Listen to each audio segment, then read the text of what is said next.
राज्य निवडणूक आयोगाकडून काल महापालिकेच्या निवडणुकांची घोषणा झाली आणि या निवडणुकीनंतर महापालिकेची अंतिम प्रारूप मतदार यादी जी आहे ती देखील या ठिकाणी महापालिकेत प्रसिद्ध झाली आहे.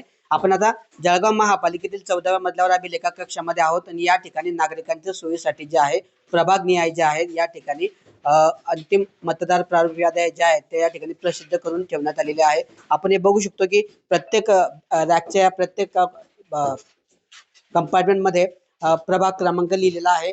प्रभाग क्रमांकाच्या वर या ज्या आहेत त्या प्रभागाच्या ज्या आहेत मतदार याद्या या ठिकाणी ठेवण्यात आलेल्या आहे आणि मतदार याद्या पाहण्यासाठी जे आहे नागरिक या ठिकाणी सकाळपासून भेट देत आहेत. गेल्या काही दिवसांपासून जे आहे महापालिकेच्या निवडणुकीची तारीख या ठिकाणी निश्चित झालेली नव्हती. मात्र असं असतानाही जे आहे महापालिकेकडून तयारी केली जात होती आणि त्यामुळेच या ठिकाणी आता महापालिकेवर प्रारूप मतदार याद्यांवर हरकती प्राप्त झाल्या आणि हरकतीनंतर जे होत्या सर्व हरकती निकाली काढल्यानंतर महापालिकेकडून जे आहे या अंतिम प्रारूप मतदार याद्या प्रसिद्ध करण्यात आलेल्या आहे आणि नागरिकांच्या सोयीसाठी ते आहेत या ठिकाणी उपलब्ध करून ठेवण्यात आलेले आहे. या प्रारूप मतदार याद्यांवर जे आहे महापालिकेच्या कर्मचाऱ्यांकडून काम देखील केलं जात आहे आणि सर्व अंतिम प्रारूप मतदार याद्या ज्या आहेत महापालिकेकडून या ठिकाणी प्रसिद्ध करून ठेवण्यात आलेले आहे. विक्रीसाठी देखील नागरिकांना ठेवण्यात आलेले आहे. तर या ठिकाणी या बॅरेकमध्ये पाहण्यासाठी ठेवण्यात आलेले आहे. एकूण 19 प्रभाग आहेत, 75 वार्ड आहे आणि 19 प्रभागांच्या 75 जागांसाठी 15 तारखेला महापालिकेच्या निवडणुकीसाठी मतदान होणार आहे आणि त्यानंतर 16 तारखेला निकाल घोषित होणार आहे.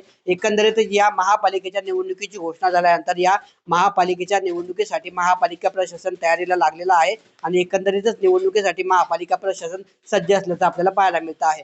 कॅमेरा पर्सन चेतन शिंदेसह किशोर पाटील, TV9 मराठी, जळगाव.